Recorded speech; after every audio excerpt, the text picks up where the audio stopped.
Right sir, మనతో అది join అయ్యారు ఐఏఎస్ ఆఫీసర్ లలిత్ కుమార్ గారు. గుడ్ ఆఫ్టర్నూన్ సార్ లలిత్ గారు. గుడ్ ఆఫ్టర్నూన్ అమ్మా. సో లలిత్ కుమార్ సార్, మీరు కొంచెం మొబైల్ నుంచి కొంచెం దూరంగా జరిగితే బాగా కనిపిస్తారు. Yes sir, please. Yeah sir, ఈ అగ్రరాజ్య అధ్యక్షుడు ప్రపంచ దేశాలను ఆపుతున్నాను అని చెప్తారు. నేను ఇప్పటికీ 11 దేశాల యుద్ధాలు ఆపాను, మధ్యలో నేనే మధ్యవర్తిత్వం చేశాను అని చెప్తూ ఆయన సొంత దేశంలో అశాంతి పెరుగుతూ ఉంటే దాన్ని కట్టడి చేయలేకపోతున్నారు. ఒకవైపు ఆందోళనలు జరుగుతూ ఉన్నాయి, సొంత దేశంలో నిరసనలు మిన్నంటుతూ ఉన్నాయి, గన్ కల్చర్ పెరిగిపోతోంది. ఆయనపైనే స్వయంగా కాల్పుల ప్రయత్నాలు జరిగినటువంటివి చూసాం మనము. సో ఏం జరుగుతుందంటారు అగ్రరాజ్యంలో?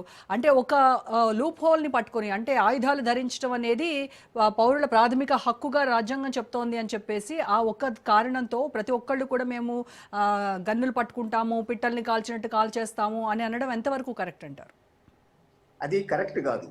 ఎందుకంటే ఈ మానవ సమాజం అంటే మనము హ్యూమన్ రేస్ సర్వైవ్ కావాలన్నా మనము పీస్లో బతకగలిగాం, కానీ బుల్లెట్ కల్చర్లో బతకలేము. Bullet is only for the safety. Bullet అన్న దాన్ని కూడా మనము సేఫ్టీ వాడుకోవాలి తప్ప మనం ఏంటంటే దాన్ని ఒక ఆయుధంగా మనం వాడుకోకూడదు.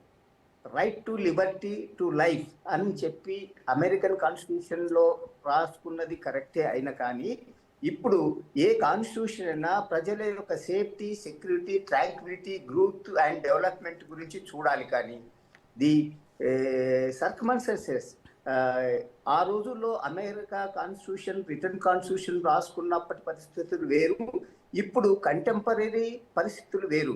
అదేవిధంగా భారత రాజ్యాంగం రాసుకున్నటువంటి పరిస్థితులు వేరు, ఇప్పుడు జరుగుతున్నది వేరు. మనం ఏంటిదంటే డైనమిక్స్ సొసైటీ, మనుషుల యొక్క మూమెంట్ అన్నది dynamics. At always it moves as per the requirements of the circumstances and survival of the fittest. Gun culture అన్నది ఏ దేశానికి కానీ దేనికి మంచిది కాదు.